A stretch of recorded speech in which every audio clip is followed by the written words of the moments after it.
একটা সময় নিজের হাত খরচা চালাবার জন্য টাকা ছিল না, এখন এই মানুষটার কাছে কোটি টাকার মার্সিডিজ রয়েছে। হ্যাঁ, ঠিকই শুনেছেন, আমি কথা বলছিলাম ইউটিউবার মনোজ ডেকে নিয়ে। ঝাড়খণ্ডে ছোট্ট একটা গ্রাম থেকে জন্ম নিয়ে দেখিয়ে দিয়েছে এই ছেলে একটা সাধারণ গরিব ঘরের ছেলে কিনা করতে পারে।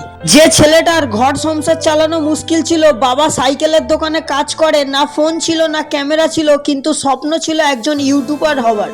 আজকের দিনে যে ছেলেটা কোটি কোটি টাকার গাড়ি আর লাখ লাখ ফ্যান ফলোয়ার্স নিয়ে ঘুরে বেড়ায়, সেই গরিব পরিবারের ছেলেটি সিঁড়ির ওপরে ভিডিও ক্রিয়েট করে যদি নিজের স্বপ্ন পূরণ করতে পারে, তাহলে আপনি কেন পারবেন না? তাই আমি সবাইকে একটাই কথা বলতে চাই, যেই মানুষগুলোকে দেখে আপনি শরম করছেন, লজ্জা করছেন, সেই মানুষগুলো আপনার বাড়িতে একবেলা খাওয়া না হলে কেউ আপনাকে খাওয়াতে আসবে না।